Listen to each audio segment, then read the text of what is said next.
let's talk about meeting the urgent climate and sustainability goals. Of course, maybe the biggest challenge of our generation, and that's according to the World Bank. So there is urgent need, however, to transform the world global supply chains and protect the environment, the workers and others. And these were the highlights of this panel on global supply finance inclusion and more, which was held on Saturday at the spring meetings of the World Bank and the IMF. Let's take an excerpt.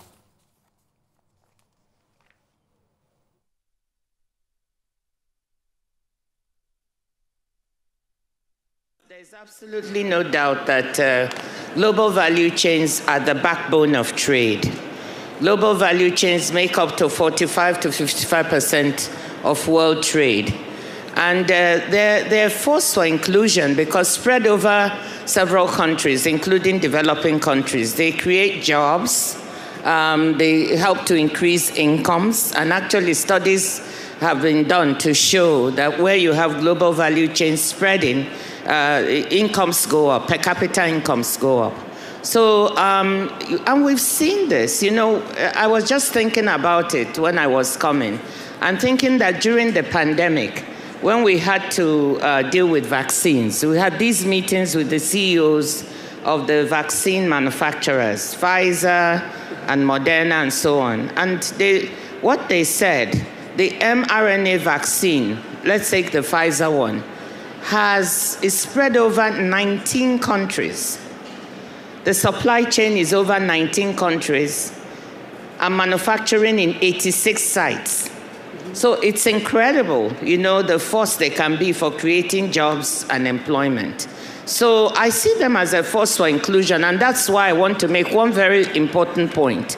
We're saying that at this time, that when global supply chains are trying to build resilience, by not being too concentrated in one country or the other, we need to see this as an opportunity to encourage them to spread to more developing countries, because we can use this as a force for inclusion, as a force to bring even SMEs and women into the value chains. Let's not just talk about China plus one when we're thinking of diversification of supply chains. When they say plus one, it means Indonesia or India. Let's talk about China plus Morocco, China plus Egypt, China plus Nigeria, China plus Senegal, China plus Bangladesh, China plus Brazil, Costa Rica. And with this kind of approach, global value chains can really be a force for inclusion. Yeah.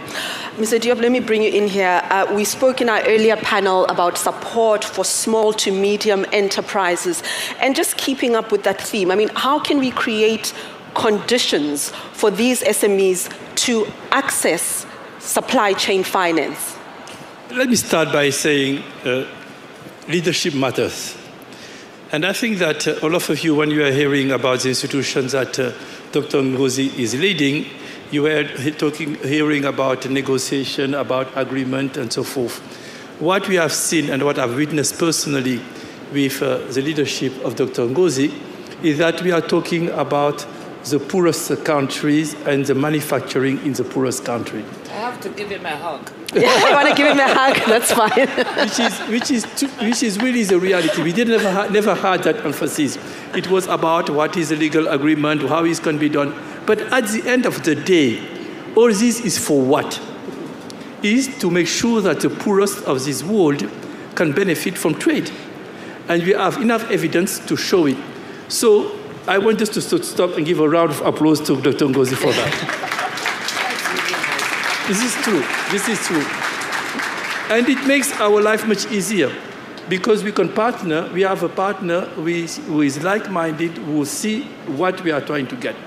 So I have here my colleague Natalie and Mark, who have been working very closely in developing instruments which allow to do more trade financing. Because without trade financing is not an empty word. What we talk about trade financing is to make sure that the 78% of SMEs which might be left behind, and the number comes from a survey from Standard & Chartered, we said with the greening of the supply chain, 78% of the SMEs might be left out of the supply chain. It cannot happen, because if it happens, poverty reduction will be affected. So I would like to make clear in people's mind that the momentum that we are trying to push is trade to fight poverty, trade to include lower income countries in the supply chain. But people think it was a dream. And the examples that Dr. Ngozi mentioned about vaccine is a good example. Who would have thought that the most advanced technology in vaccine would have been done now in Africa and invested in Africa? Rwanda is about to start the production very soon. Senegal is doing that. South Africa is doing that. And the potential in Nigeria to develop the pharmaceutical industry is immense. So I would like to bring that. The main obstacle for it is what? Is that we don't have enough data to be able to inform the trade financing, to support banks to do that, and to foster intra-regional trade. Yeah. Because this past episode have shown that when there is a big shock internationally, people have to rely more and more on the local suppliers. So one of the things that we have done with this initiative in Africa is to have a line of credit which will be supporting intra-Africa trade as well. And the same we apply in the Mekong region and other parts of the world. Mm-hmm. Dr. Ngozi, I think you've actually answered my second question, which was about your perspective towards more sustainable and inclusive global value chain. So I'll ask it this way. What are the costs if we don't move in that right direction? Well, two things. Before I do that, I just wanted to say this word about the trade finance, if you don't mind, because that's where the IFC and the WTO are collaborating in a fantastic manner, along with other organizations. And I just want to cite to you a study that we did jointly, and this study of West Africa. It showed that only 25% of the trade finance needs in West Africa are being met. Mm-hmm. This is below the average of 40% for the whole of the continent. And if we were to bring up the access to trade finance within West Africa to the overall average of Africa, trade in the region could increase by 8%. So what MACTA is saying about trade finance and how do we make things real, we've got to get the supply side issues taken care of, which is part of that. We couldn't be much more important than that if we want to make also global value chains work for poor countries and poor and small and medium enterprises. Now, going quickly to the issue of the global value chains and sustainability and inclusion. I talked about inclusion, but I also want to say a quick word about sustainability.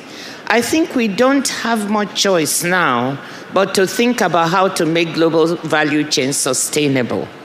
Young people demand it. Value chains must start thinking about how they go green. And I actually want to commend the IFC with the private sector. You've been looking at ESG standards. And so those who are working in these value chains have to really think about how do we become more sustainable socially, environmentally. Because if we do not, we will not meet the expectations and the demands for younger people that we're trying to serve in the future. So I think sustainability and inclusion are vital.